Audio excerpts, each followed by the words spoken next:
Well, today it's a special pleasure to welcome Mike Clancy to the World Affairs Council. Mike's reputation as an accomplished scientist and excellent communicator precedes him, and I have learned that he is especially passionate about the topic that he's going to talk about today. Mike earned his bachelor's degree in oceanography from the Florida Institute of Technology and his master's degree in meteorology from the University of Miami.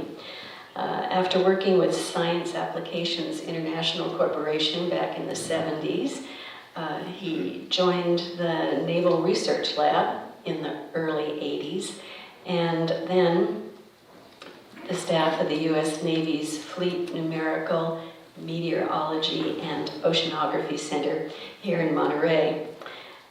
In 2005, he was appointed Technical and Scientific Director of that center. Mike has authored over 100 publications in meteorology, oceanography, and information technology, and he has received over 50 professional awards, including the Navy's highest civilian award. The title of his presentation today is "The Climate Crisis, a Major Challenge for the World." I'd like to ask you to join me in welcoming him. Thank you. Thank you, Judy, for that wonderful introduction. I also want to thank Larry and Chris and all members of the board of this group for inviting me here today. Particularly want to thank Jim Emerson and Judy for setting this up for me. I really appreciate it. Most of all, I want to thank all of you for coming to listen to this topic.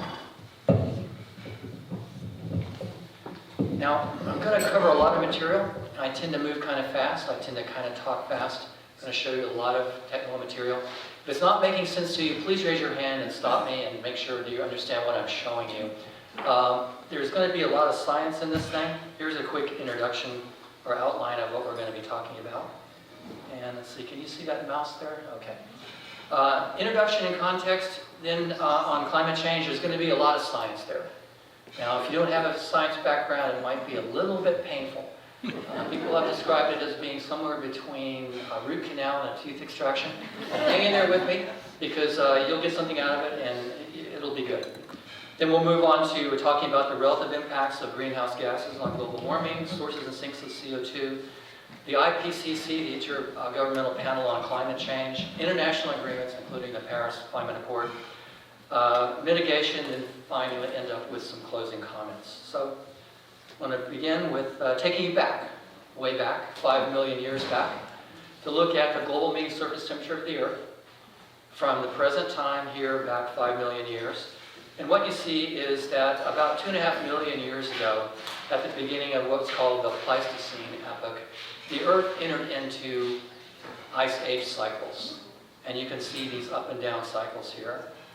Now, technically, the upward cycle is called a interglacial period, and the downward spike is called a glacial period. But typically, we use the term ice age to indicate the glacial period, the cold period. That's the term I'm going to use today. Now, about 1 million years ago, or the first 1.5 million years, we were in a 40,000-year ice age cycle, and that transitioned to about a 100,000-year ice age cycle for the past million years. So why am I showing you this, and why am I talking about ice ages? That's because the anthropogenic, or the human-produced climate change we are experiencing, the global warming we are experiencing, happens against the backdrop of this natural climate change. And so we need to understand this natural climate change so we can understand the human-induced climate change that we're concerned with. So the question on the table is, do we understand what's going on here? And the answer is absolutely we do. We absolutely understand it. In fact, we've understood the ice age cycle for about 100 years. And in fact, the ice age cycle is driven by variations in the Earth's orbit around the sun and variations in the orientation of the Earth in space. That's what drives the ice age cycle. Now, I'm sure you know that the Earth orbits the sun in an ellipse, such that in Northern Hemisphere summer, the Earth is actually farther away from the sun. In Northern Hemisphere winter, the Earth is closer to the sun. That's good for those of us who live in the Northern Hemisphere, because that makes the summers cooler and the winters warmer. But that ellipse is not fixed in time. it varies on a 100,000-year ice age cycle from being more elongated, this is exaggerated here in this figure, but being more elongated to less elongated.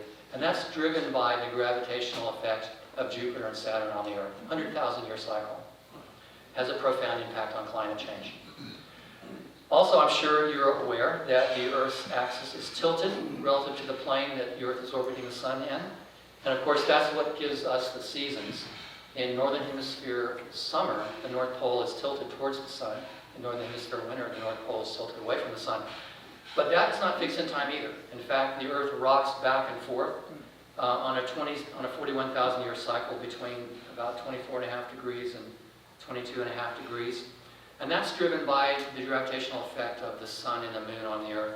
And then finally, you're probably aware that the North Star is in fact Polaris. The North Pole points to the star Polaris.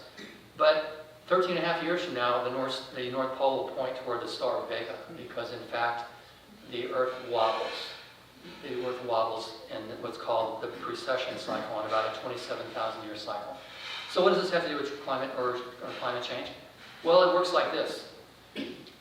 When these orbital variations conspire to yield decreasing solar radiation striking the Earth during Northern Hemisphere summer, that begins to take us into an ice age. Why Northern Hemisphere summer? Well, because the Northern Hemisphere is where most of the land is. And what really tends to amplify this effect is something called the snow-ice feedback effect. And it works like this. Decreasing global temperatures yield increasing snow and ice persisting through the summertime in the high latitudes. That snow and ice is highly reflective, so it reflects the sunlight away. And that results in even more decreasing global temperatures. And you go around this positive feedback loop, it amplifies the cooling. Similarly, there is this water vapor feedback loop. As the Earth is cooling and as the oceans are cooling, there's decreasing evaporation of water from the oceans and the land. That decreases the water vapor in the atmosphere. The atmosphere becomes less humid because water vapor is a very strong greenhouse gas trapping long-wave radiation. That also decreases the global temperature, and you go around this feedback loop and it amplifies the cooling. Similarly, there's something called the CO2 feedback loop, which amplifies the cooling. Important thing to know here, these three feedback loops do not drive global warming. They cannot drive global warming. It takes external forcing in the form of these orbital variations to drive the global warming. These three feedback loops only amplify the global warming. Without the external forcing caused by these orbital variations, we wouldn't have any global warming. So this yields a transition to an ice age. And similarly, 50,000 years later or so, as these orbital variations conspire to increase solar radiation striking the Earth during Northern Hemisphere summer. So for example, that would be a case of the Earth drawing closer to the Sun. And in other words, this ellipse becoming more like a circle and less drawn out like an ellipse. That yields increasing solar radiation striking the Earth. And you go around the feedback loops in the opposite direction. They amplify the warming. That takes you out of the ice age. And we've understood this for about 100 years. There was a Serbian astronomer by the name of Milutin Milankovic. He figured this out back in the 1920s. No surprises here. So, now I'm going to take you zooming in. I'm going to zoom in now way over here to the very last ice age and into the current warm period we're in, which is called the Holocene warm period. We're going to be looking back 22,000 years. And it looks like this. What we were looking at here, again, is global mean surface temperature of the Earth. Global mean means average over the face of the Earth. Surface temperature over the past 22,000 years. The green part here to the far left is, in fact, the last ice age. And what we see is there is this warming trend here, which is driven by the eccentricity cycle. That means the Earth was moving closer to the Sun during Northern Hemisphere summer. And then we entered into the warm period, which is called the Holocene. But then there was a cooling trend headed toward the next ice age for the last 10,000 years. And that cooling trend is driven by the obliquity cycle, which means the Earth is losing tilt. Over this last 10,000 years, the Earth has lost about a half a degree of angular tilt, and that has caused this slow cooling trend here. Now, there's a couple other, and oh, by the way, human civilization began right about here, about 9,000 years ago. So all of human civilization has occurred in this warm period, the Holocene period. A couple other identifiable features on this chart, on this graph.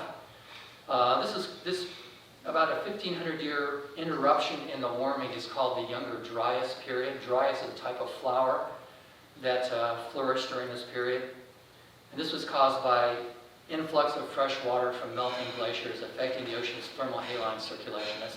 You might have heard about the overturning of the ocean circulation. It's called the ocean conveyor belt.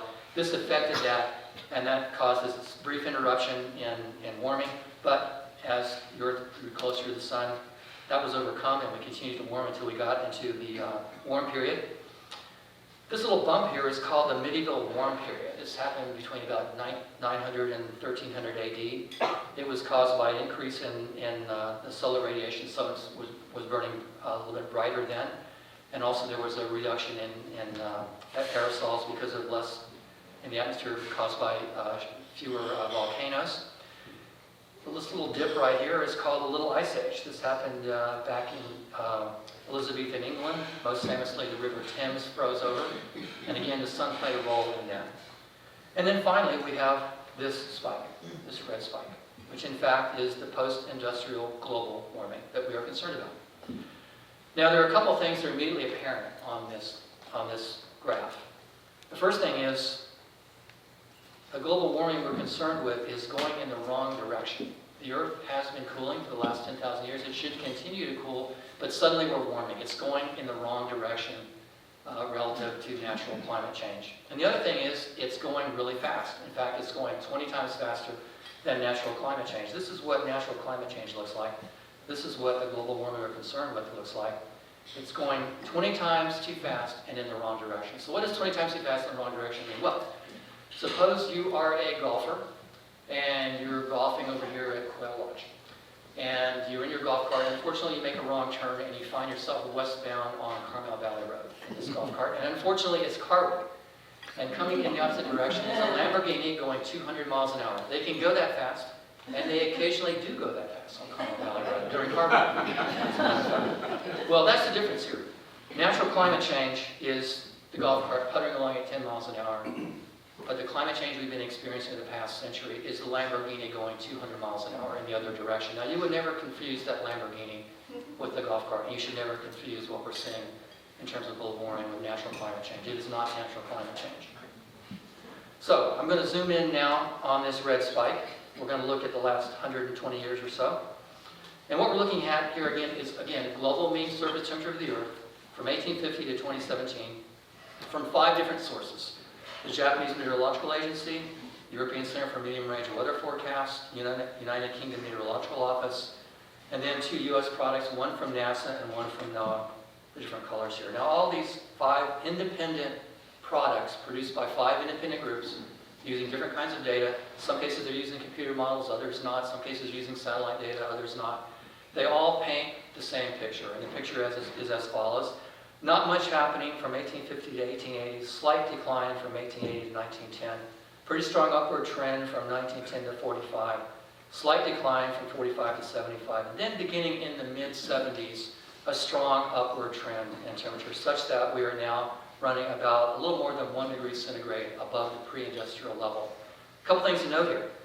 The temperature doesn't go up in a straight line. It's kind of like the stock market. There's volatility here. You get this volatility going on.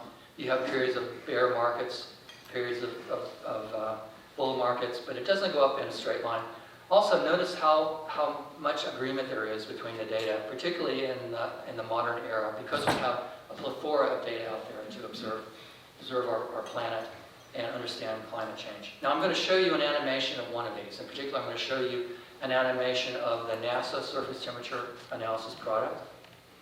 And what we're going to be looking at here is about a 100-year animation of temperature anomaly. Now, temperature anomaly is just a fancy way of saying temperature difference. So this is the temperature difference between the 30-year average from 1950 to 1980 for every location on the Earth. Where you see white, that means the temperature is the same as that 30-year average, 1951 to 1980. Where you see yellow or orange, it's warmer. And here's the scale here. Yellow is 0 to 1 degree C warmer, and orange is 1 to 2 degrees warmer. Light blue is 0 to 1 degrees cooler, and dark blue would be 2 degrees cooler.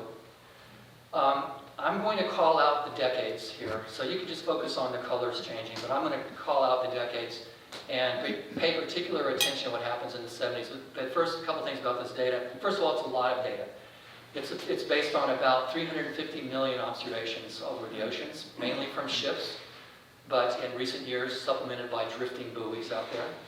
Over the land, it's several billion observations. There are 27,000 land stations around the world that report a couple times a day, some cases hourly. Lots of data there. You might have heard about the urban heat island effect, which is a real effect. Cities will register temperatures warmer than the surrounding rural areas because of all the concrete and so forth. Don't worry about it. It's taken care of here. It's 270 stations that are filtered out of this analysis because they were deemed to be contaminated by the urban heat island effect. So don't worry about the urban heat island effect. It doesn't play a role here. You might be aware that prior to 1920, sea surface temperature measurements from ships were made by throwing a bucket over the side, pulling it up, sticking a thermometer in there, and reading it off. From 1920 to about 1960, there was a transition from bucket temperatures to engine room injection temperatures, where the temperature was read from the injection of seawater into the engine room to cool the engine. Why am I mentioning that? Well, the reason I'm mentioning that is it's very well known that bucket temperatures were biased cooled by about 1 degree centigrade, whereas the engine room injection temperatures are biased warmed by about 3 degrees centigrade. It's pretty warm down those engine rooms. And that would be like a 4/10 degree change, and that would be significant, but don't worry about that. It's been corrected out. Lots of scholarly papers written on this, and all those issues have been corrected out. So, I'm going to show this animation. I'll call out the years and pay particular attention to what happens in the 1970s, and then we'll draw some conclusions about what we see. Here we go. Okay, in 1900s, 1910s, 1920s, 1930s, 1940s, 1950s, 1960s, 1970s, 1980s, 1990s, and we end up at 2010s, we end up at 2018. So, a couple things here. First of all, the land is warming faster than the sea. In fact, the land is warming about twice as fast as the sea, even though the sea is actually accumulating about 95% of the heat of global warming. So why is it warming less? It's because the ocean has much, much higher heat capacity, about 100 times the heat capacity of the land. That's the ability to absorb heat and not warm up very much. So the ocean is warming for sure, but not as fast as the land, even though most of the heat is going into the ocean. The higher latitudes are warming the most. In fact, the more you go north, the more it gets warmer.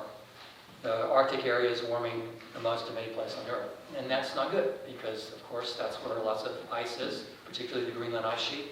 And as that melts, that contributes to sea level rise. Notice that the western quarter of North America, where we live, is warming faster than the rest of North America. We're warming about twice as fast as the East Coast. In fact, I can tell you that Monterey County, since 1900, has warmed about 1.9 degrees centigrade, whereas the overall global temperature is only gone up about 1 degree centigrade. So we've warmed about twice the rate of the global warming. And also note that it's not warming everywhere. There are some blue areas here, particularly over the ocean. The big blue blotch here has to do with changes in the Gulf Stream. Blue blotch here, along Antarctica has to do with changes in the Antarctic circumpolar current. So as the climate changes, ocean circulation also changes, and that can contribute to areas where the Earth is not warming. Which leads to a very famous quote, a quote that I made it myself. It's my favorite quote, and you can quote me on it. And that is, the word global in global warming stands for global. Global and global warming stands for global. Like, you really need to be talking about the global picture, not any individual picture. For example, let's say you had a buoy out here and you're looking at the temperature over the past 100 years. In this location here, you'd say, hey, the Earth is getting colder. But in fact, that's not representative of what's going on. You really need to look at the entire globe to draw a conclusion about global warming. So what's going on here? Do we understand what's going on here? And the answer is we absolutely do. It's the greenhouse effect, and it's not that complicated. It's not general relativity. It's not quantum mechanics. It's not even rocket science. It's pretty straightforward. And to understand, we need to first look at and understand the Earth's radiation budget. And it looks like this. There's incoming solar radiation, which some of it hits the ground, some is reflected off clouds, some reflects off the ground, goes back out to space. And there's outgoing long-wave radiation. This is also known as infrared radiation. And that's radiated from the ground. It's radiated from clouds. And what's going on here? Oh, by the way, notice I don't show anything on this chart that has to do with anything like heat from the center of the Earth. We know that the Earth is molten and there's heat coming up from the center of the Earth. After all, that's how geothermal energy works. So why don't I have that on here? Because it's negligibly small. Negligibly small, hundreds of times smaller than incoming solar radiation. What about waste heat from buildings? We got all these buildings and heaters and air conditioners and all that. Steel mills, negligibly small. Millions of times smaller than the heat from the sun. What about tidal friction? Tides are running around and there's frictional heating.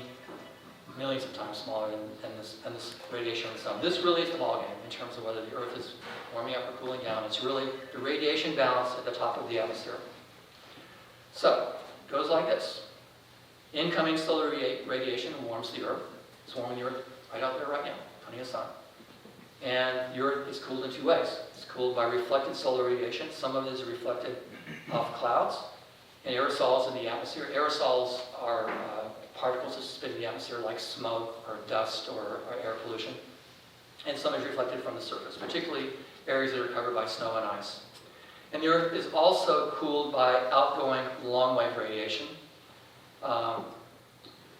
which radiates from the top of clouds and from the surface of the Earth.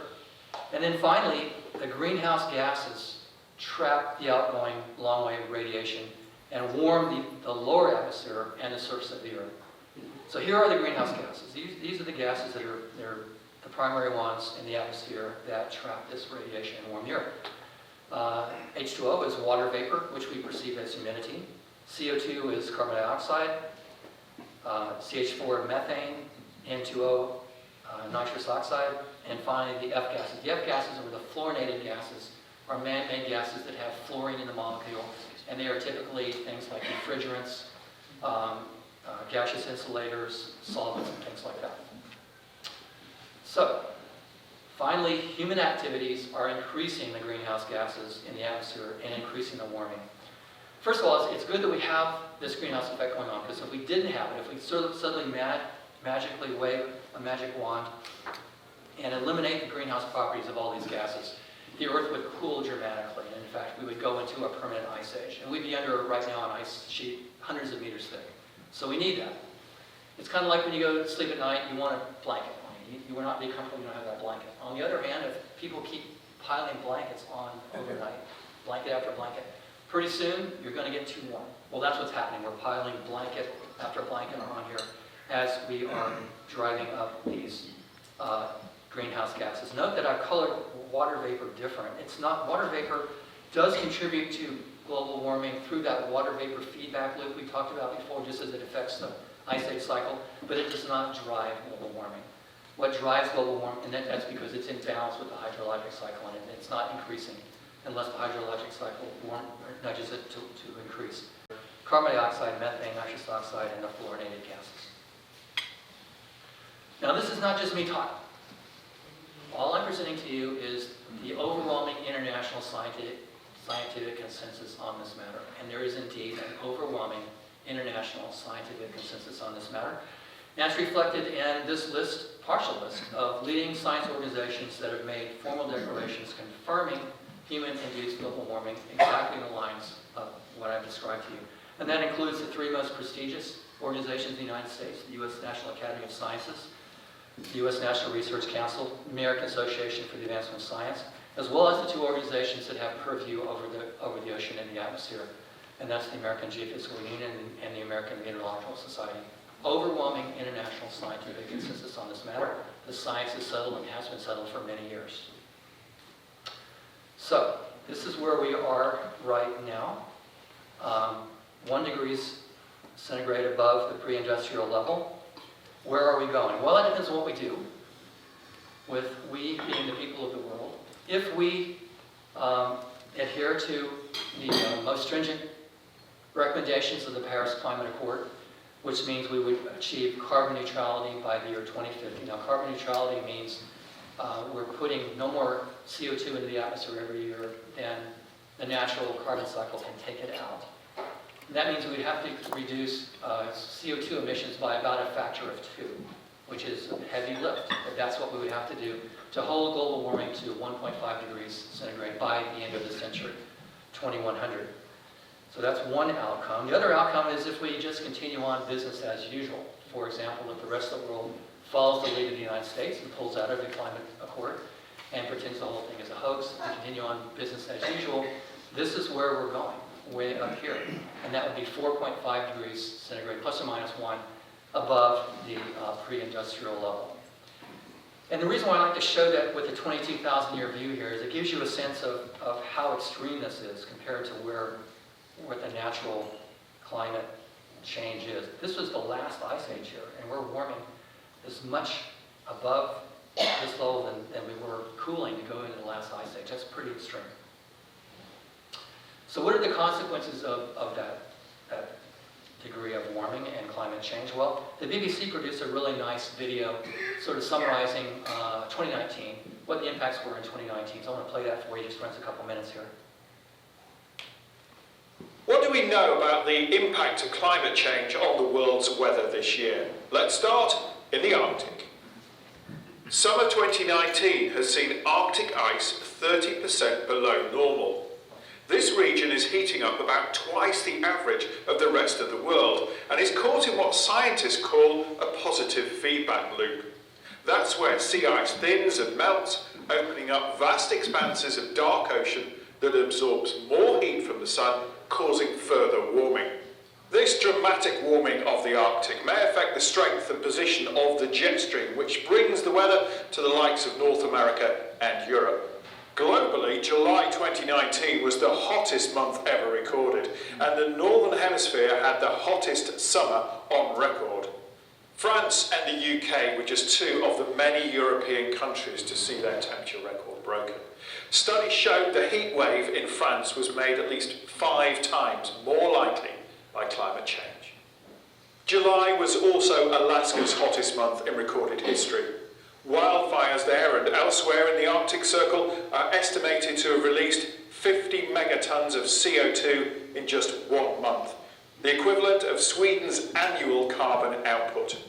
Wildfires hit the UK too, but in February, temperatures reached over 20 Celsius for the first time ever in winter.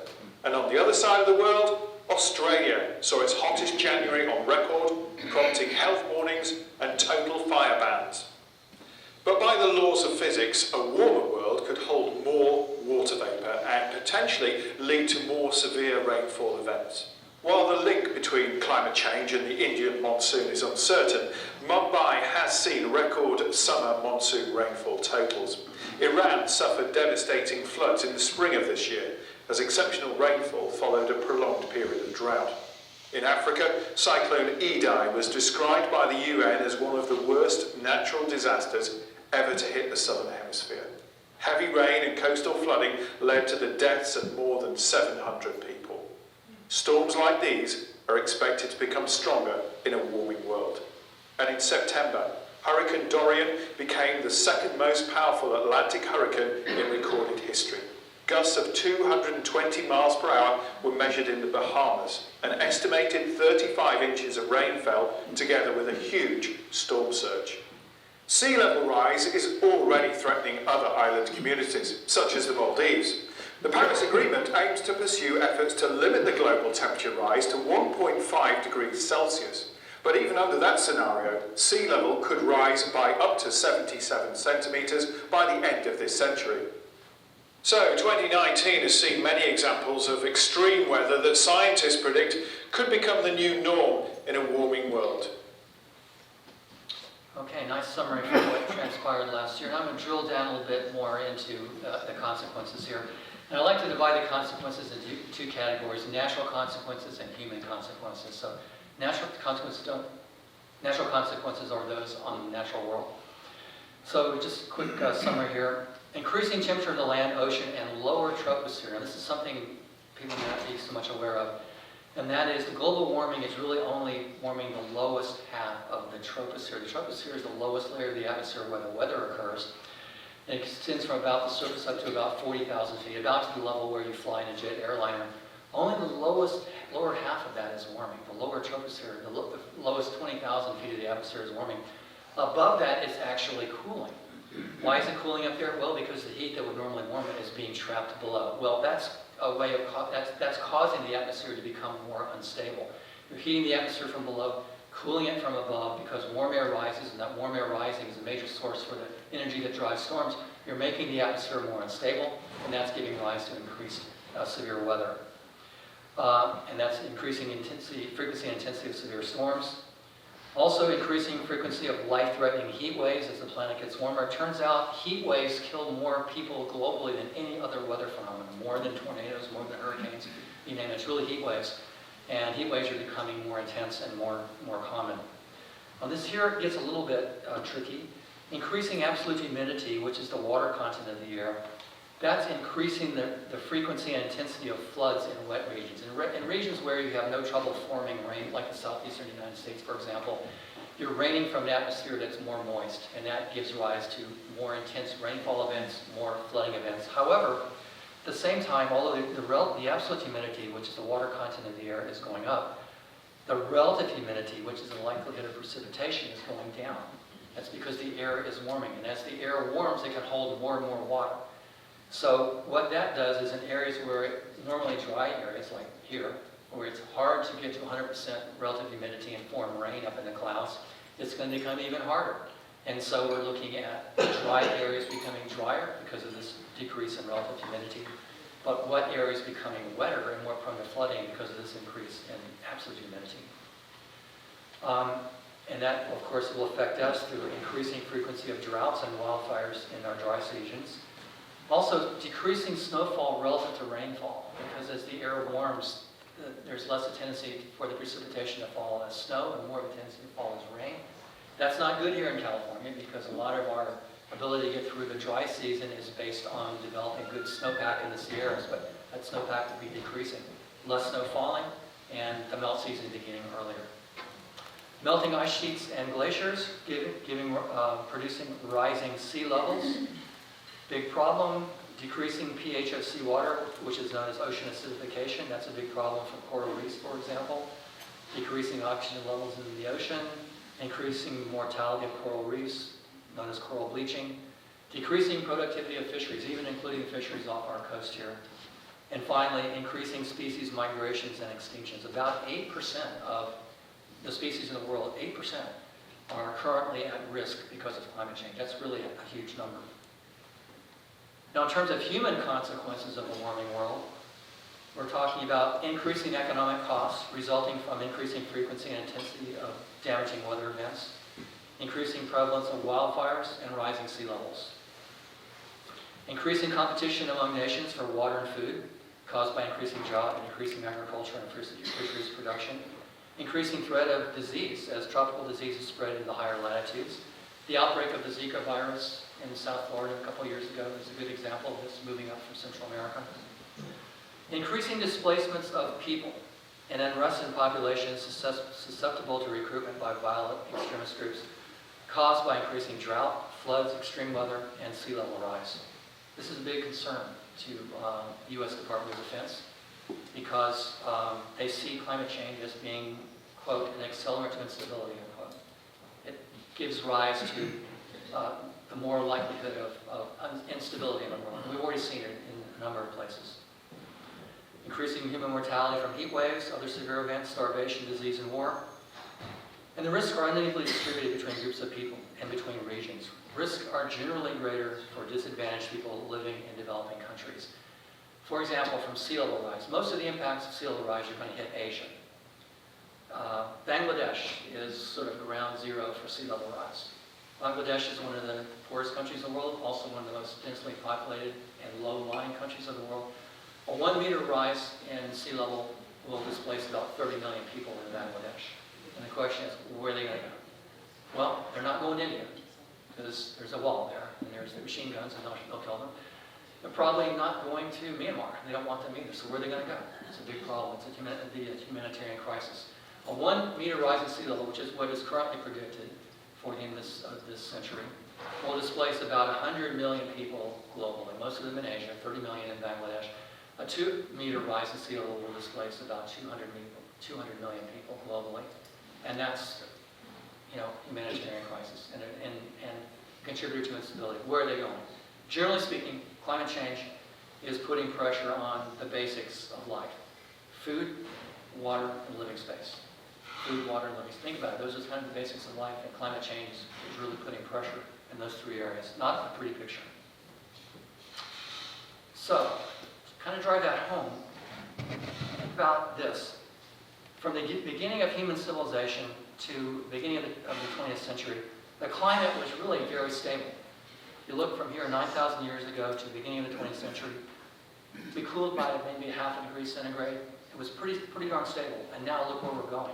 Somewhere between these 2 eras, and most likely closer to this era than that era. That's a very radical change over a very short period of time. Can civilization adapt to that? I think it's an open question. It's a real concern. So, before we transition to talking about sort of the policy matters, I want to drill down a little bit more into the greenhouse gases. Again, these are the greenhouse gases. And here you're seeing the snapshot in time, the contribution of these different greenhouse gases to the current rate of global warming. Carbon dioxide is the dominant greenhouse gas in terms of our global warming, accounting for about 72%, followed by methane, also known as natural gas, 20%. Nitrous oxide, mainly caused by, or emitted from agricultural operations, about 5%. And finally, the fluorinated gas is about 2%. One thing you should know about this is the potency of these gases actually increases dramatically as you go down this list here.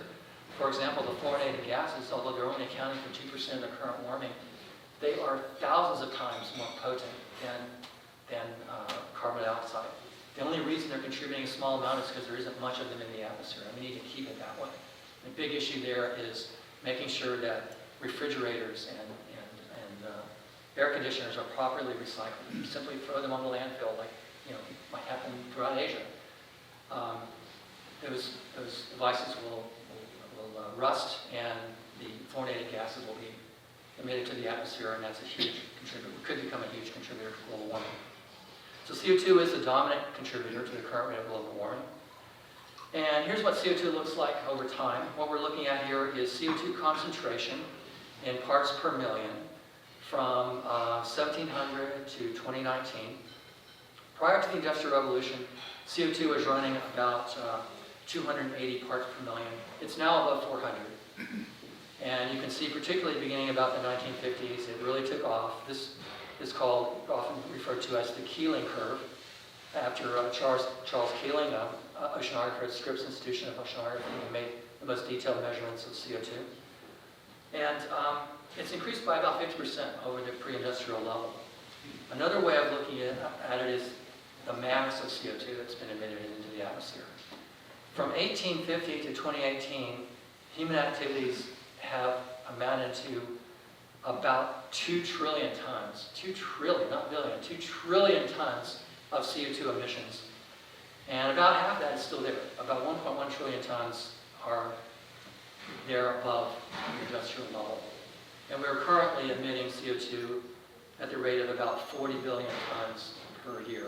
Generally speaking, we're putting CO2 into the atmosphere about twice as fast as the natural carbon cycle can take it out. To get to that carbon neutral place that the Paris Climate Accord calls for, we would have to cut CO2 emissions by about a factor of about 2. Now, about 30% of CO2 emitted gets sequestered in the ground, and that's good, that's what we want. About 20% gets absorbed into the ocean. That's good that's not in the atmosphere, but not so good for the ocean because that contributes to ocean acidification and is harmful for marine life. And the remaining 50% goes into the atmosphere, and that's the part which is causing this curve to go up and up and up, and for the planet to continue to warm. So, what are the sources and sinks of CO2? Well, globally, now this is not just the US, this is globally, the primary source of CO2, or the primary production is in fact energizing the power grid. And that accounts for about 25% of CO2 emissions, just producing the electric power grid, power to give us electricity. About 24% is agriculture, forestry, and other land use, particularly lamb and beef production and deforestation. Deforestation is a huge source of CO2. And the next one is about 21% is industrial production, particularly steel and cement production. Between those three sectors, that accounts for almost 2/3 of global CO2 emissions. Note that transportation is actually pretty small globally. Transportation sector, which is all cars, trucks, buses, trains, planes, and ships, globally is only about 14%. Much higher for the US because we drive a lot more, but globally it's actually pretty low. Then we have fossil fuel production, that would be petroleum refineries, about 10%. And finally, on-site fossil fuel burning in buildings and homes, that would be heating and cooking with natural gas. So that's kind of the emissions by sector. Here are the emissions by country. China's number one. Simplest way to look at this is who's producing the most total emissions per year by country, and China's number one by a pretty big margin, by about a factor of 2. By a factor of about 2 over the United States in second place. European Union follows there, India, Russia, Japan, then it goes down pretty fast. There's really 3 ways of looking at emissions. One is just what country is putting out the most, and the answer is China by a wide margin. Bring a lot of coal over there if they try to industrialize. But another way of looking at it is the per capita emissions. And that means you simply take the total production by the country, divide by the number of people in the country. Well, there's a lot of people in China.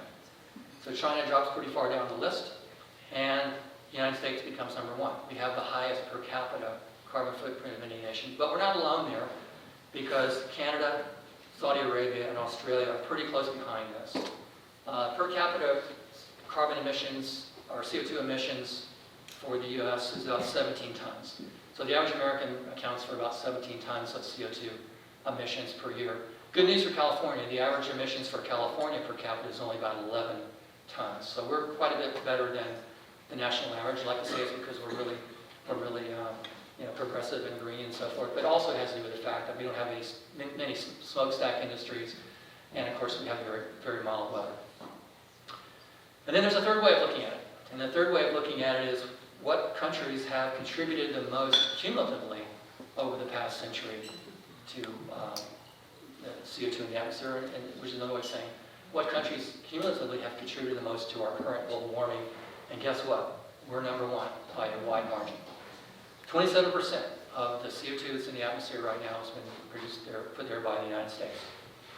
All 27 or 28 countries here of the European Union come behind us. China is pretty far down, only 11%. And the remaining 160 or so countries of the world that are not on this list contribute less than the United States. So we've put a lot of CO2 into the atmosphere. And of course, we have a very successful economy and standard of living as a result of that. Now I want to move in talking about the international agreements. But first I want to talk a little bit about the IPCC. You've probably heard about this, the Intergovernmental Panel on Climate Change, the IPCC. The IPCC is the internationally recognized single authoritative voice for advising policymakers on the science of climate change. It was established in 1988 by the World Meteorological Organization, which comes under the UN. And it's divided into 3 working groups: physical science, basis of climate change impacts, adaptation and vulnerability, mitigation of climate change. And they have a task force which develops a national greenhouse gas inventory, which every year is looking at where the greenhouse gas is coming from. And the IPCC provides regular assessments of the scientific basis of climate change, its impacts, future risks, and options for adaptation, and mitigation. The IPCC is not a big research laboratory. It actually has a pretty modest staff. What it does is it leverages the resources of the international science community all around the world. I think it's fair to say that it's a prestigious organization, and for people to collaborate and be involved with the IPCC is considered to be a prestigious thing, so they have no trouble getting people to collaborate with them and contribute to various reports and studies and so forth that advise the policymakers. So the IPCC, again, I think you should think of it as being sort of the single international authoritative voice on the science of climate change. Oh, I will say, the IPCC has been very conservative. You know, you might hear some people say, oh gosh, the IPCC, they're alarmist, you know, they're trying to propagate all these fears and so forth. If you go back and look at what they've come out with, historically, and then compare it to what's happening now, you'll find they've been very conservative. Generally, when they made errors, they've erred on the more conservative side. Particularly true of sea level. They've talked about, they've had projections of sea level rise over the last 10 or 15 years. And the actual sea level has been rising pretty much along the upper bound of their predictions. So they're definitely not alarmists, they're kind of conservative. So let's talk about international agreements now. Well, it all began with the UNFCCC, United Nations Framework Convention on Climate Change, which was signed at the Rio Earth Summit in 1992. And its objective was to stabilize greenhouse gas concentrations and to address this problem of anthropogenic climate change. It set non-binding limits on greenhouse gas emissions for individual countries, but it contained no enforcement mechanisms, but rather it outlined how specific international treaties should be negotiated to specify further actions towards the objective of the UNFCCC. It was signed by pretty much all the nations of the world, and most importantly, it set about having annual Conference of the Parties, or COP meetings, to assess progress in dealing with climate change and consider additional international agreements. These meetings began in 1994, and they were the basis for the Kyoto Protocol and the Paris Climate Accord. So let's talk about the Kyoto Protocol. The Kyoto Protocol was really the first international treaty that really tried to get a handle on this. It was signed in Japan in 1997 at the third UNFCCC COP meeting. And it committed countries to reducing greenhouse gas emissions, and it did it with teeth. It had teeth in it, because it assigned legally binding targets for reduction of CO2 emissions to each country. And there were consequences if you didn't meet those targets. And it also placed more of a general burden on developed countries with significant history of greenhouse gas emission. It also provided for a cap and trade process where countries could do a cap and trade exchange to try to meet their quotas. The Kyoto Protocol was signed by the U.S. in 1998 during the Clinton presidency, but it was not ratified by the Senate. And when President George W. Bush came in, he opposed the protocol, and it died at that point in terms of U.S. involvement. The first commitment period started in 2008 and ended in 2012, but pretty quickly when the United States failed to ratify it, other countries started to pull out, including Canada, Japan, and Russia, essentially. There was an attempt to get it going again with a second commitment period, known as the Doha Amendment, but only 37 countries signed that, and it never received sufficient ratification to enter force. So, in general, these are my words, but I think I'm pretty firm ground saying the Kyoto Protocol ended up a disappointing failure. Very unfortunate. And I think I can prove that simply by showing this figure again and showing you that the Kyoto Protocol was signed right here, and there's no evidence of it having any impact on the rise of global emissions. Very unfortunate. Well, the successor to the Kyoto Protocol was in fact the Paris Climate Accord.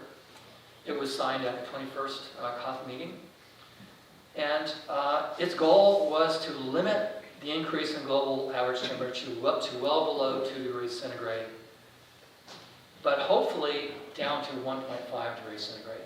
Now, the first thing that they did was they then tasked the IPCC to go off and do the research to say, what's it going to take to achieve these goals?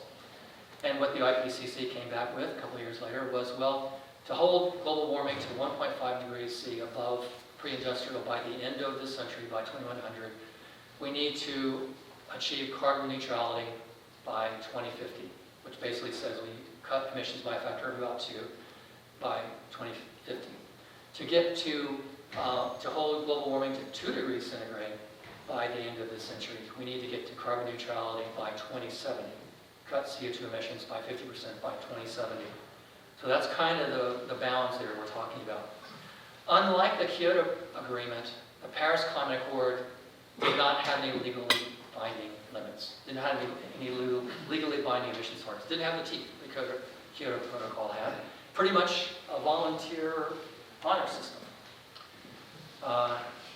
There was no mechanism to force a country to set a specific target by a specific date, just kind of peer pressure on our system kind of thing. But even with only that kind of pressure, in June of 2017, President Trump announced his intention to withdraw from the agreement. And the earliest effective date for actual withdrawal will be November 2020, but changes in U.S. policy that are contrary to the agreement have already been put in place. And sadly, there was a 24th COP meeting held in Katowice, Poland in 2018, but it made little progress toward establishing rules for implementation of the Paris Accord. So how are we doing with the Paris Accord? Well,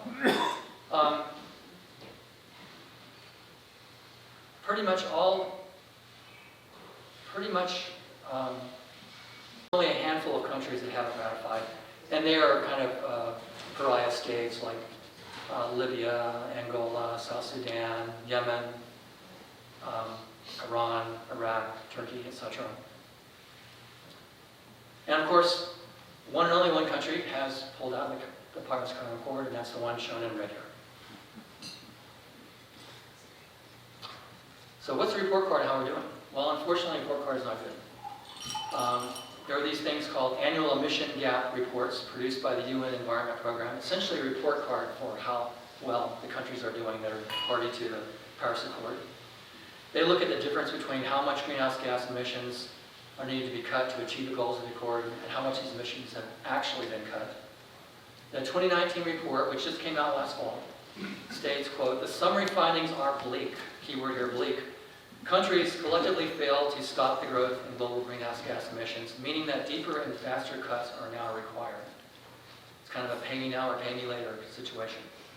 "Countries will have to increase their carbon cutting ambitions fivefold if the world is to avoid warming by more than 1.5 degrees C by the end of the century. Even if all current emission cuts promised by the Paris Accord are met, the world will still warm by more than 3 degrees C by 2100. Kind of the upper bound of that thing I was showing you before. And richer countries have failed to cut emissions quickly enough, with 15 of the 20 G20 nations having no timeline for net zero CO2 emission target. The G20 nations are responsible for 78% of all emissions, but so far only the EU, UK, Italy, and France have committed to long-term net zero emission targets. 7 G20 nations need to take more action to achieve their promised greenhouse gas emission cuts. That includes Australia, Brazil, Canada, Japan, Republic of Korea, South Africa, and the US. So the report card, unfortunately, is not good. We're not off to a good start here. Well, I'm going to end up talking about mitigation. Now, what can we do to get a handle on this? And I want to strongly refer you to a group called Drawdown. They have a great website called drawdown.org. They also are the authors of a New York Times bestseller. It's called Drawdown. It's a group that was founded in 2014 by noted environmentalist Paul Hawken. And what it does is it presents 80 solutions. Solutions are combinations of technologies and behaviors designed to address this problem, organized into 7 sectors.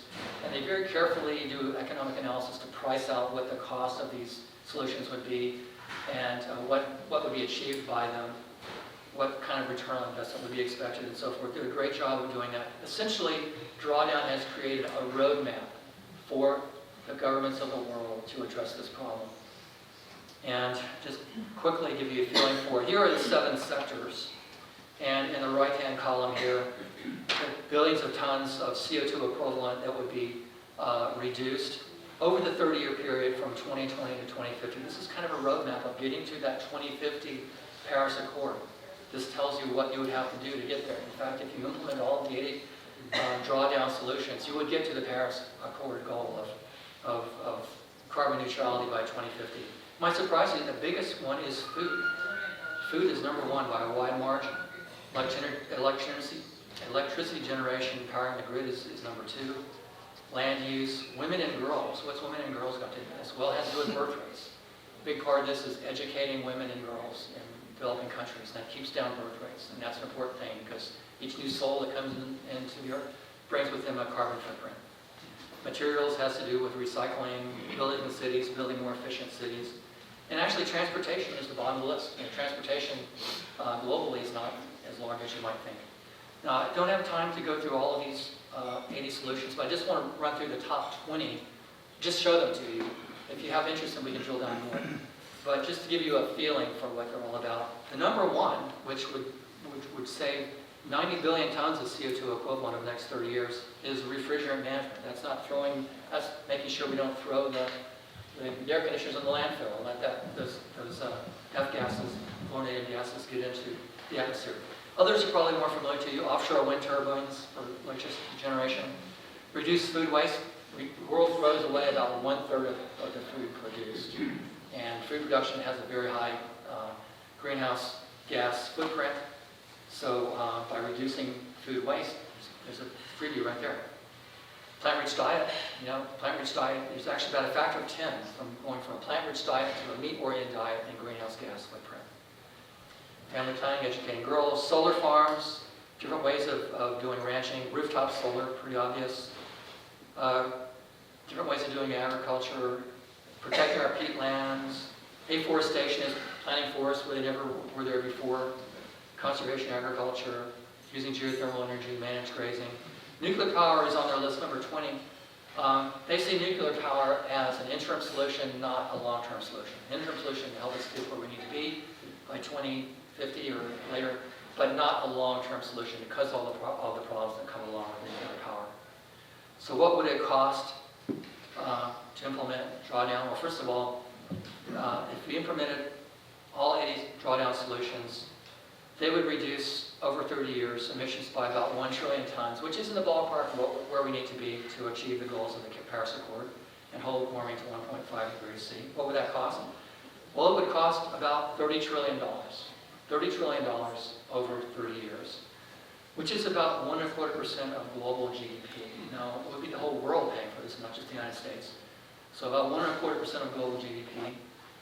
But the kicker here is it would save about 74 trillion.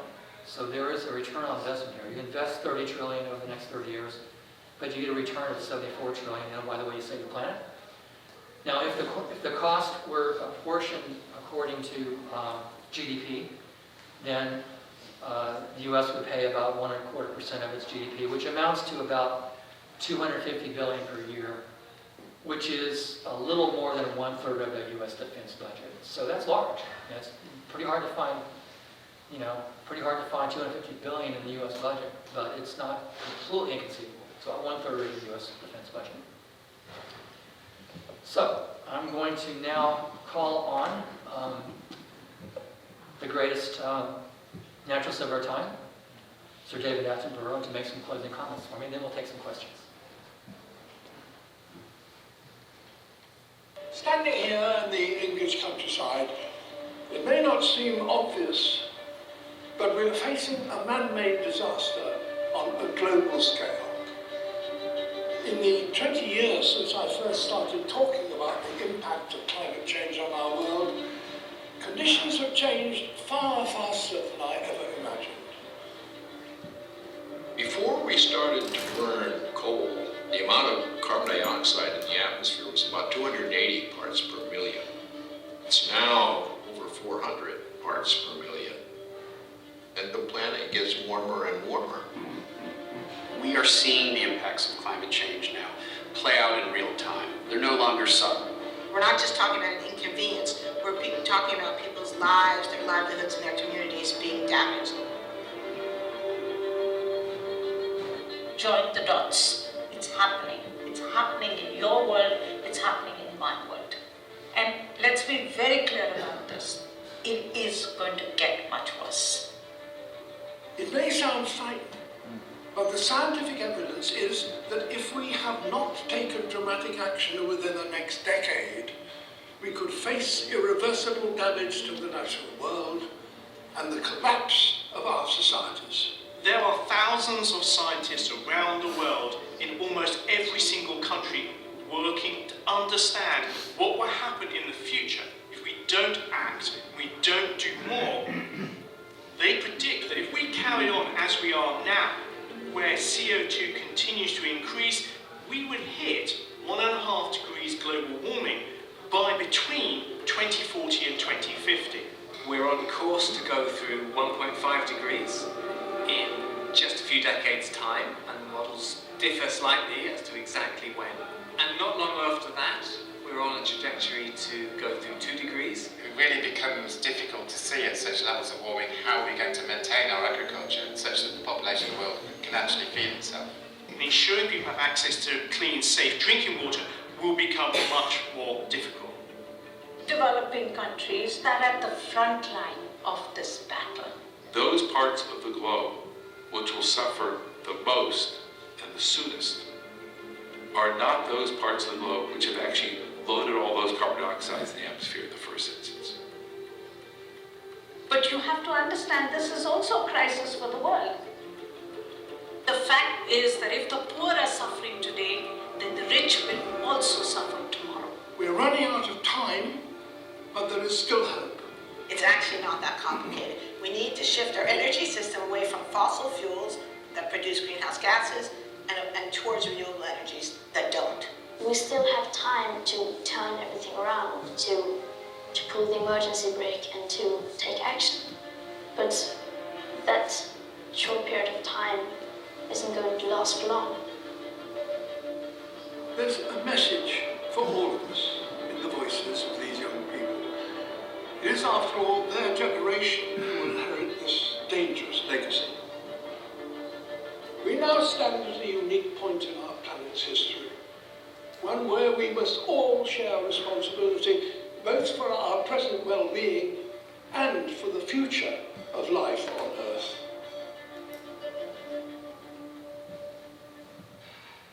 Thank you. You've been a great audience.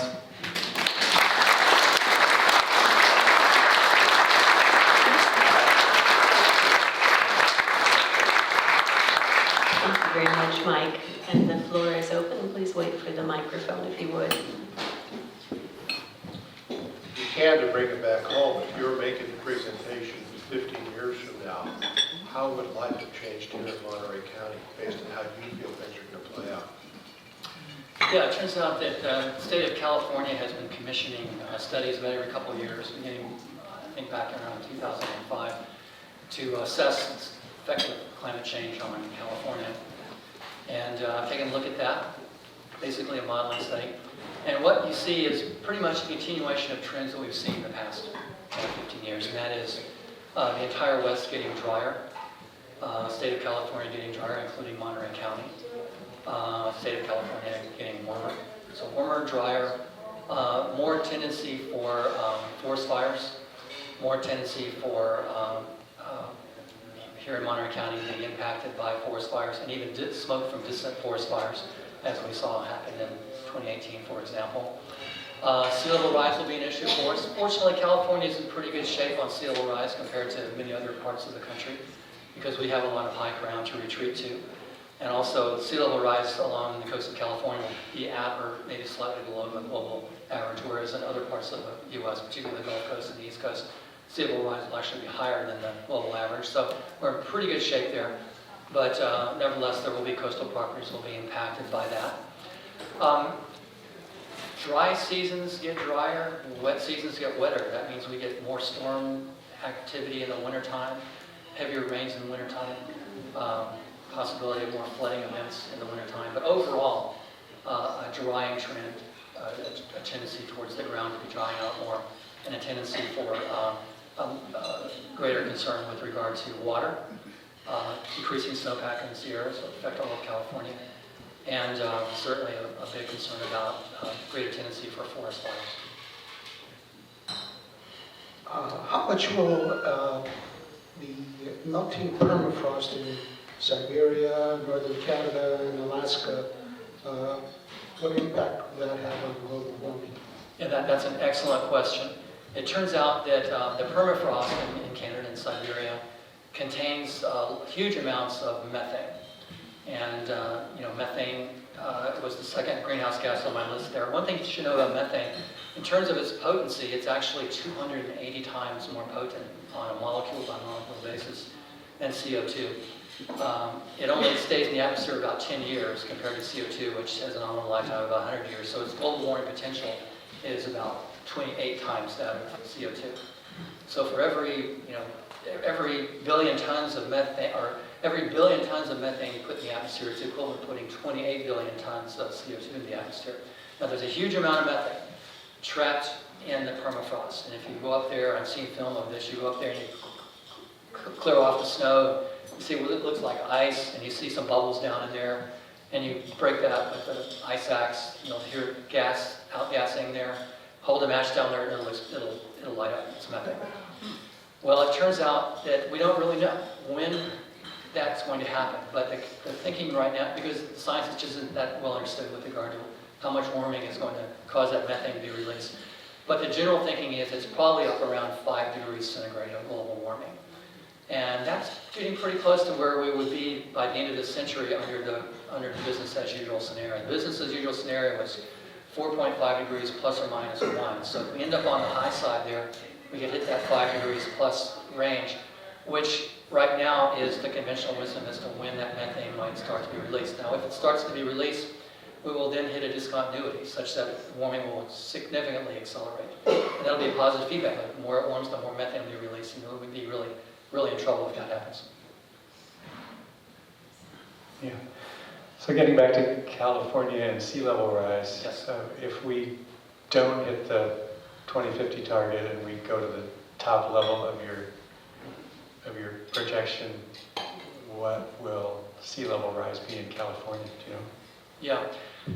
Sea level rise I love to talk about sea level rise. And a couple of things I want to leave everybody here with, something that very few people know. And that is, there is a huge, huge time lag between warming Earth and rising sea level. So we're all focused on, 2100, but the fact of the matter is the sea level is going to keep on rising. So for example, let's say this is my hand here is global mean surface center of the Earth, and this is sea level. And we're rising, and then we stabilize the temperature at, say, 2 or 3 degrees centigrade, right here. Well, guess what? Sea level is going to keep on rising for many centuries, possibly 500 to 1,000 years. Why? Because it takes that long for the ice sheets to adjust to that warmer temperature. It takes that long, essentially, for all the ice that's going to melt. How do we know that? Well, we can go back and look at the geological record and find events in the past where the Earth was warmer than it is now. We can find a case where the Earth was 3 degrees warmer than it is now. Where did the sea level ultimately get after many centuries? And there's historical records, and the answer is tens of meters above where it is now. Tens of meters. So in the long term, it's a real problem. We've actually got to bring the temperatures back down to pre-industrial level if we want to maintain a level, reasonable sea level. But the question you're asking is, where are we going to be in Monterey County by the end of this century? And the answer is probably pretty close to the global mean average rise, which right now looks like it's going to be about 1 meter. But it continually gets being revised upward, mainly because the Antarctic ice sheet is melting faster than we expected. We don't really understand all the physics there that well. But as we understand more and more, it looks like it's going to melt faster and faster, primarily because there's more warm water coming under the ice shelf there. So it wouldn't be at all out of that surprising if we ended up actually seeing 2 meters of sea level rise by the end of this century. And you have to realize that's the mean sea level. On top of that, you've got tides, you've got storms, you've got, effects of surf and so forth. And you can actually have events that go much higher than that. So yes, it's going to be an issue by the end. When it really takes off is after 2050. If you look at projections where the sea level rise really starts to take off is after 2050, and that's because that's when it's predicted that the Antarctic ice sheet will start melting significantly faster. If you melted all the ice in the Antarctic ice sheet, the global sea levels would rise about 57 meters. Monterey would be well underwater. But it would be more than that, because the oceans would expand. The thermal expansion is driving about half of sea level rise. So, ultimately, sea levels in the past have been as high as 110 meters above where they are now. So, it might be many centuries into the future before that happens, but it's certainly within the realm of possibility. This, by the way, raises a question I like to always think about, and that is, one question we have to all ask ourselves is, do we care about the fate of future generations? And do we care about what future generations are going to think about us? Because we're talking about many generations in the future for a lot of these things happening. Do we care? I hope we do. I hope we care about the fate of future generations. I hope we care about what they're going to think about us. Because believe me, they're going to look back and say, why the hell didn't you people back in the 21st century address this problem when it was relatively easy to address? You know, you push it off to us and we're having a heck of a time. Thank you very much for that presentation. I thought it was just terrific. Thank you. I've heard many presentations over the years on climate change, and this was by far the best. Thank you. Being both very factual and taking a long-range perspective and very low-key. Thank you so much. So my question for you is, have you had any luck getting your presentation in front of influential people who are resisting and opposing a lot of these efforts in government and business circles? And is there more you can do to get this type of a presentation? I don't know if it needs to be refined a little bit, but a lot of these people just have to understand this. Yes. And it seems like unless they're totally dishonest, they don't understand it. I do have a YouTube channel, which I've just recently created, and I'm putting all my presentations on there, including this one I'm filming back here. And I'm hoping that that YouTube channel will get some wide circulation. I haven't made an attempt to speak in front of policymakers. While we're talking about policymakers, by the way, I want to put in a plug for Jimmy Panetta. Our congressman has been a real leader on this issue. He's a part of the Climate Solutions Caucus, and he has authored one of 4 bills that are going forward in Congress on carbon pricing. So he's been a real leader there, and I think we're really blessed to have him representing us in Congress on this matter. Well, Mike, thanks for wonderful context for this issue. Again,